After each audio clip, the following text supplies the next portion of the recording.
Welcome back, everyone. I'm the Prestio, and this is Langrisser Mobile Apex Season 13. Alright, again, another long week, long and tiring week, and I'm still in Gold 2, so I get to deal with boxes like this. This one's actually not too bad. The only thing I was really torn on in the beginning was whether or not to immediately ban McLean, because I despise him, but I can't afford my opponent banning Rosenseal and then following up, or not. Yeah, banning banning Lightbringer, and then immediately switching to and grabbing Sword and Light Shadow. So I went ahead and banned Sword and Light Shadow first, and grabbed my Lightbringer. As for the box itself, also I'm not going to try to pronounce the name there. I suck at kanji. So the box itself is a mixture of assassins and a lot of just tank busters, single targets. They have a few casters, but not most of them. I think are mostly just for cooldown reduction or just to provide a little bit of range support. The big thing to note here is the Sissy White, because letting Sissy White and Jintoki be together is asking for trouble. Since every summon she brings out, she can sacrifice to give Jintoki extra actions. So they grabbed Jintoki first, so I was like, alright, I gotta get rid of Sissy White then. So get rid of that and get rid of McLean. On this map especially, it would have been awful, but on any map, McLean's just a pain to deal with. Got my Lightbringer. I guess I haven't talked about my changes to the box for those who didn't watch the summoning video. So I replaced Sophia with Agnes, and I replaced Marielle with Elaine. Agnes is on her way to being 6 stars already. Elaine is only 4 stars, and that's pretty significant because the difference between 4 and 5 stars for Elaine is important. The amount of talent stack she needs to get her extra action is 10 at 3 and 4 stars and 7 at 5 and 6 stars. So if I do use her, she's not going to be able. I have to work a lot harder to get her extra action mechanics going. But really, I just have her there just as band bait at best, so it's all good. So they went with Ironblood Commander. So at this point, I was like, alright, get rid of some of your assassins. Grab Rosenseal. They ban more some of my casters. And they take Sherry. It's been a while since we've seen SB Sherry. At this point, I get rid of Rosenseal, get rid of Werner. And I go ahead and take Grenshiel. At this point, they start banning some of my strategic faction. And they take Lightbringer, but they don't have a healer. At this point, I get rid of their casters. The biggest risk, of course, is being rushed by a bunch of people that can dispel buffs. Lightbringer can only have 5 of her stack at a time, so all it really takes is 1 to dispel all of them, and then the follow-up will get rid of all of her buffs. So it's a little concerning to let this go, but I did not want to be just bombarded by spells in the distance. Also, I did not want to deal with any teleporting shenanigans. So I was like, we'll trade if we have to. I'll just have Lightbringer endure as many of those tank busters as possible while I kill them. I go ahead and grab Ironblood Commander. And they go ahead and get rid of my second tank. So yeah, the intention is just to punch through my tank. They also get rid of Elaine. Which was actually kind of helpful, because that means I still have Savaria. Now, I was a little surprised that they took... Well, I guess it's not too surprising. Didn't take Wedham, took SP Elwyn instead. Elwyn does provide a faction buff for Sherry. I don't know if she provides it for anyone else. It doesn't really matter too much. I mean, she doesn't necessarily need the faction buff, because Lightbringer exists. But it is what it is. And I went ahead and grabbed Savaria.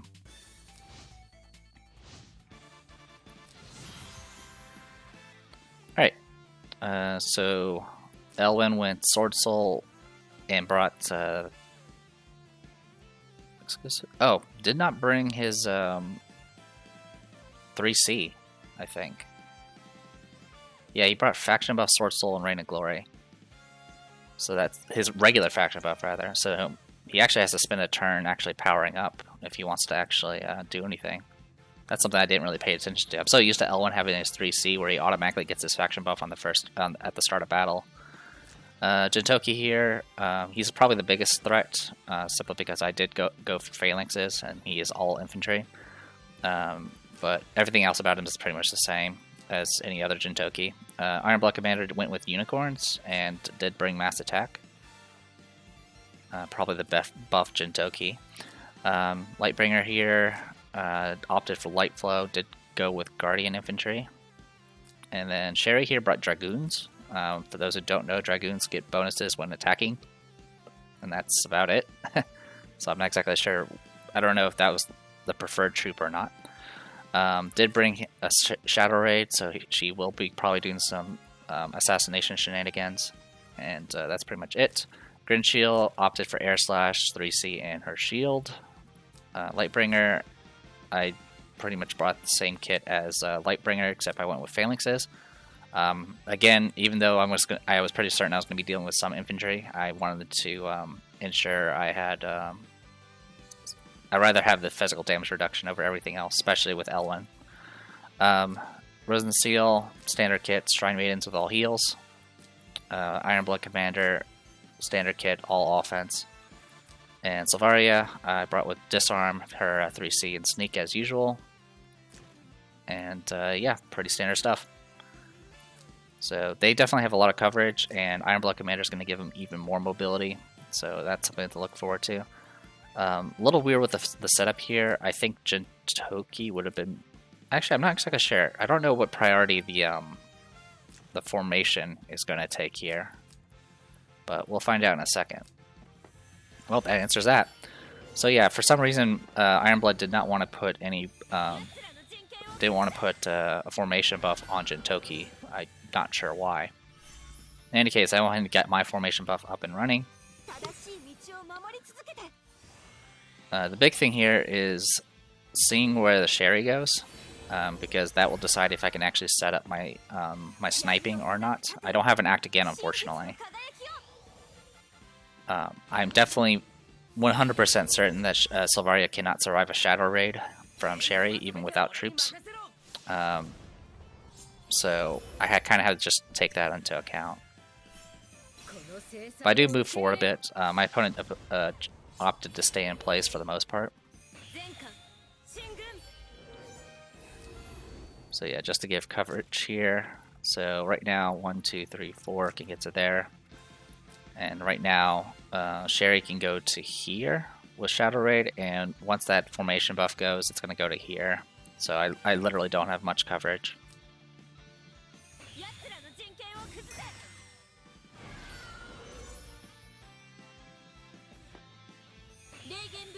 So I get up Miracle just in case.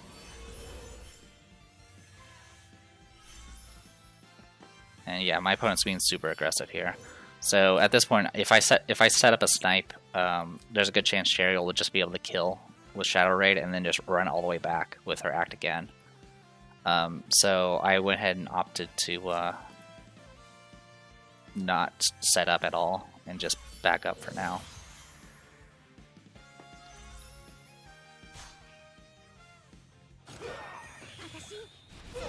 So this I did not expect, and I didn't even notice it when I was fighting.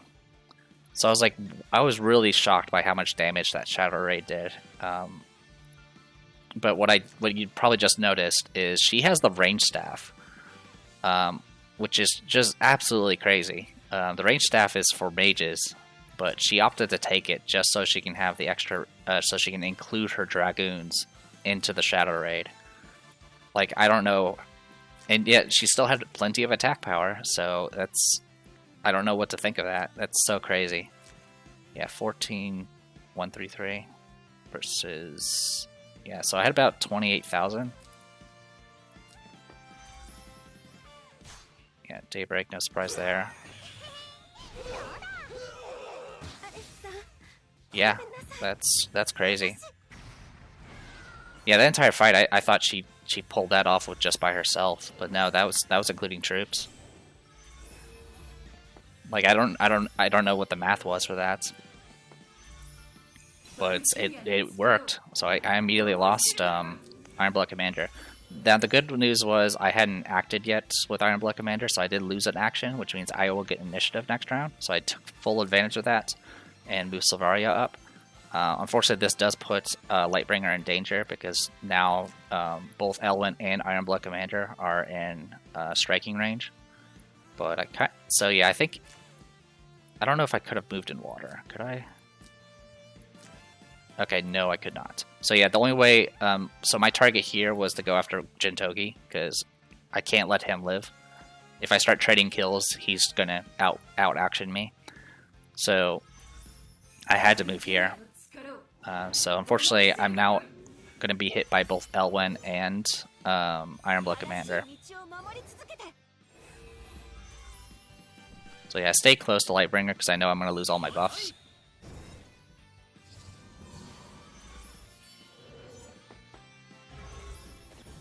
So yeah, there goes all my stacks. Sword Soul doesn't do much against infantry, thankfully. And then I go ahead and move in. Crystal Restoration just for heals and extra buff stacks for the most part. Because I'm about to get hit again. The important thing here is the fact that I will end up surviving both hits here. Yeah, if my opponent, if their Iron Blood had infantry at this point, I don't think I would have survived this hit. It's hard to say. But in any case, surviving that hit's important because that buys me time.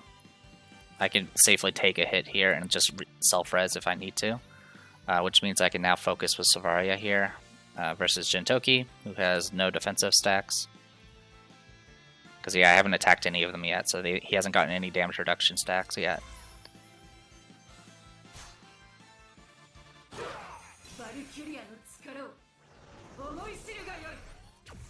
So yeah, it's very important to kill him. Alright, good stuff.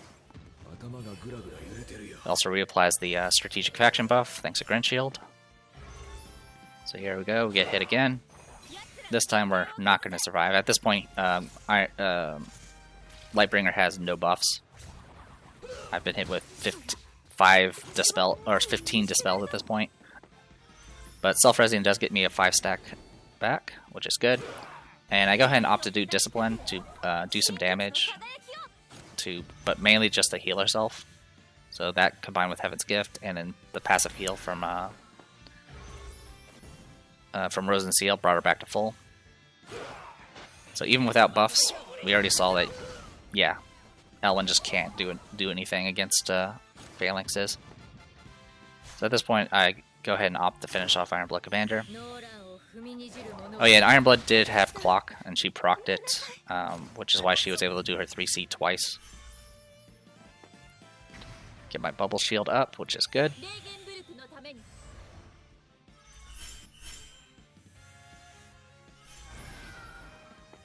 Yeah, moves up. So at this point, Sherry's buffs have worn off, but she does have her act again. At this point, I go ahead and just... I know Silvaria won't be able to survive against a Shadow Raid, but at the very least I can take a life off of Elwyn. So Elwyn's going to go ahead and just sacrifice himself and do a faction buff. So at this point, we're at the point where we're going to be trading anyway. So I went ahead and just used Lightbringer to go ahead and get kill. And at this point, my opponent kind of has free reign on targeting whatever she wants.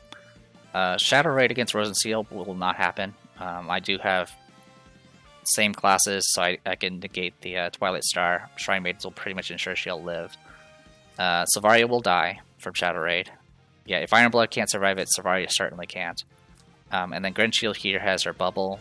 She's built rather bulky. She has Last Rites, and she can ignore fixed damage as well. So all that combined, even if she couldn't ignore fixed damage, I don't think she would still be just fine because the bubble will soak it. But yeah, my opponent decides to go for this. So yeah, so I have the 40% reduction from Last Rites, and as you can see, still does 19,000 damage, which is ridiculous. And at this point, my opponent gives up because, yeah, even if my opponent were to withdraw with the act again, I still have my shield to use it to bypass guard on Lightbringer, or I could just set up a sniping in the future and just clear things out that way. But yeah, compared to the other fights we've been doing in Gold 2, this one was not bad at all. I was definitely very surprised by that Sherry doing having that staff. Like, the staff itself doesn't actually give an intelligence bonus, so there's that, but it also doesn't give but its base stats definitely provide intelligence, so it doesn't actually provide any attack bonus. But being able to include troops made that much of a difference, so that's pretty crazy. In any case, our win rate's at 65%, where our ranking is now at 316. We got one more week of this. I'm definitely not going to try to push for 256. I just don't have the time right now. But yeah, I think by next week, I should hopefully have Agnes on her way to, she might be 6 stars by then, but if not, that's alright. It didn't really matter since she got banned anyway. But yeah, just a real quick. Let's see, Sherry. So yeah, Sherry, it's, let's see, 118 attack, and then plus 10%. In exchange for, yeah, you lose about 100 something attack, and you lose the 10% attack buff. So yeah, it's a pretty big drop, but I mean, they made it work, so I don't know. I mean, still had 1400 attack even with that staff, so yeah, I don't know what to think of it. But it definitely caught me off guard. I was not expecting, because I was like, wow, she managed to kill Ironblood Commander. And I mean, Ironblood Commander is not exactly tanky, but yeah, that entire match I did not notice the staff proccing, so I did not know that the troops were also attacking. Well, in any case, I'm going to go ahead and call it here. I'm the Depressed Hero. This is Langrisser Mobile Apex Season 13. I'll see you guys later.